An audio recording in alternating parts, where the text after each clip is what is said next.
ظالم حاکم کی سزا۔ حضرت انس رضی اللہ تعالیٰ عنہ بیان کرتے ہیں کہ سرکار کائنات صلی اللہ علیہ وسلم نے فرمایا، قیامت میں ظالم حاکم سے ان کی رعایا جھگڑا کرے گی اور حجت و دلائل باعث و مباشر سے اس پر غالب آ جائے گی، تو اس ظالم کو حکم ہوگا کہ جاؤ، جہنم میں ایک گوشہ تمہارے لیے خالی ہے، اسے پر کرو۔ حضرت ابو موسیٰ رضی اللہ تعالیٰ عنہ کی روایت میں ہے کہ سرکار دو عالم صلی اللہ علیہ وسلم نے فرمایا، جہنم میں ایک جنگل کا نام حبیب ہے، اس جنگل میں ظالم مجسٹریٹ عذاب کیے جائیں گے۔ اللہ تعالیٰ کو یہ حق ہے کہ ہر ظالم کو اس جنگل میں عذاب کرے۔ حضرت عائشہ رضی اللہ تعالیٰ عنہ فرماتی ہیں، رسول صلی اللہ علیہ وسلم نے میرے حجرے میں بیٹھ کر ظالم حاکم کو بد دعا دے دی ہے۔ آپ صلی اللہ علیہ وسلم نے فرمایا، اے اللہ، جو شخص میری امت کا امیر یا ولی بنایا گیا پھر اس نے میری امت پر سختی کی تو بھی اس ظالم پر سختی کرے۔ حضرت ابو انار رضی اللہ تعالیٰ عنہ کی روایت ہے کہ نبی کریم صلی اللہ علیہ وسلم نے فرمایا، جس والی اور حاکم نے میری امت پر سختی کی اس پر اللہ کی لعنت۔ ظالم کو ظالم نہ کہنا۔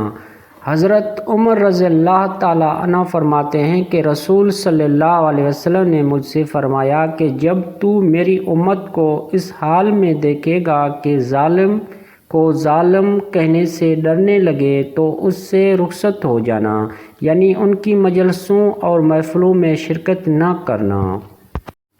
رشوت لینے والے کی سزا۔ حضرت ابن عباس رضی اللہ تعالیٰ عنہ بیان کرتے ہیں کہ رسول صلی اللہ علیہ وسلم کا ارشاد ہے، جو شخص کسی قوم کا والی اور قاضی مقرر ہو، وہ قیامت کے دن ایسی حالت میں پیش ہوگا کہ اس کا ہاتھ گردن سے بندھا ہوا ہوگا، پھر اگر وہ راشی نہ تھا اور اس کے تمام فیصلے حق پر مبنی تھے تو وہ آزاد کر دیا جائے گا، لیکن اگر وہ راشی تھا اور لوگوں سے مال لے کر فیصلے حق کے خلاف کرتا تھا تو اس کو جہنم میں پھینک دیا جائے گا اور 500 برس کی راہ کی مثل گہرائی میں جا پڑے گا۔ دو رخہ پالیسی کی سزا۔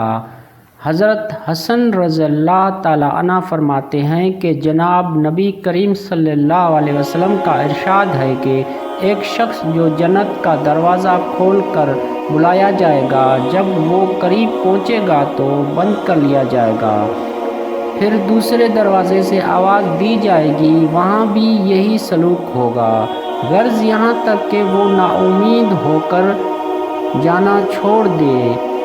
یہ اس شخص کی سزا ہے جو لوگوں سے مذاق کیا کرتا تھا اور لوگوں کو دھوکہ دیا کرتا تھا۔ حضرت ابو ہریرہ رضی اللہ عنہ کی روایت ہے کہ رسول صلی اللہ علیہ وسلم نے فرمایا، بدترین انسان وہ شخص ہے جو دو منہ رکھتا ہے، ایک منہ سے ایک کے پاس جاتا ہے، دوسرے منہ سے دوسرے کے پاس جاتا ہے۔ مالک بخاری مسلم۔ حضرت سعید بن ابی وقاص سے مروی ہے کہ رسول صلی اللہ علیہ وسلم نے فرمایا، جو دنیا میں دو منہ رکھتا ہے، یعنی کسی سے کچھ اور کسی سے کچھ کہتا ہے، تو قیامت میں اس کے دو منہ ہوں گے اور دونوں منہ میں آگ کے شعلے ہوں گے۔ ابو داؤد کی روایت میں ہے کہ اس کے لیے آگ کی دو زبانیں ہوں گی۔ متکبر کی سزا۔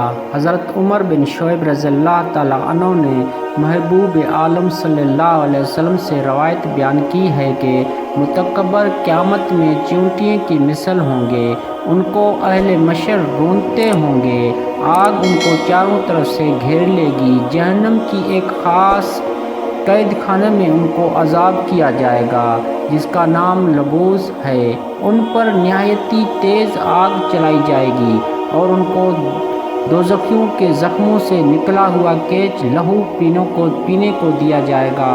مراد یہ ہے کہ ان بدبختوں کو انتہائی تذلیل کی جائے گی۔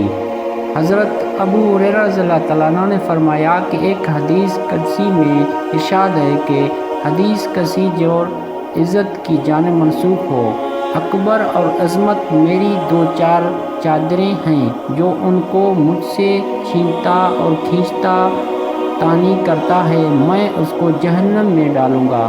یعنی یہ دو صفحے میرے ہی لیے خاص ہیں، ہر قسم کی بڑائی اور بزرگی میرے ہی لیے زیب ہے۔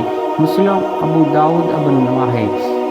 حضرت حارث بن رضی اللہ تعالیٰ عنہ سے روایت ہے کہ نبی کریم صلی اللہ علیہ وسلم نے فرمایا، کیا میں تم کو اہل جہنم سے مطلع نہ کر دوں؟ ہر وہ شخص جس کا دل سخت ہو، حرام کی مال سے موٹا ہو گیا ہو، تکبر کا عادی ہو، یاد رکھو جس کے دل میں رائی کے دانے کے برابر بھی غرور و تکبر ہوگا تو اس کو اللہ تعالیٰ اونھے منہ جہنم میں ڈالے گا۔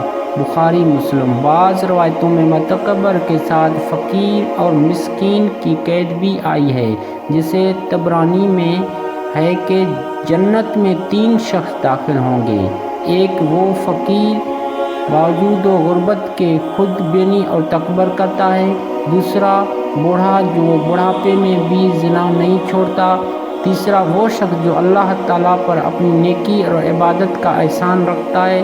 فقیر اور مسکین کی قید اس لیے بڑھائی کہ فقیری اور مفلسی کا تقاضا تو یہ تھا کہ متواضع ہوتا، لیکن اگر کوئی باوجود غربت و احتیاج کے متکبر ہو تو نامعلوم مالداری کی حالت میں اس کا کیا حال ہوگا۔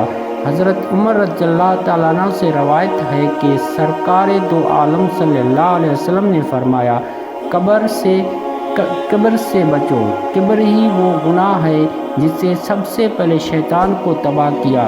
حرص سے بچو، حرص ایسی بری چیز ہے جس نے آدم علیہ السلام کو جنت سے باہر نکال پھینکا۔ حسد سے بچو، حسد وہ بری بلا ہے جس نے قابیل سے حابیل کو قتل کرا دیا۔ ابن اسار کے مطابق یہ ہے کہ شیطان نے تکبر کے باعث سجدے سے انکار کیا اور آدم علیہ السلام نے حرص کی وجہ سے شجر ممنوع کا پھل کھا لیا اور قابیل نے حسد کی باعث اپنے بھائی کو مار ڈالا۔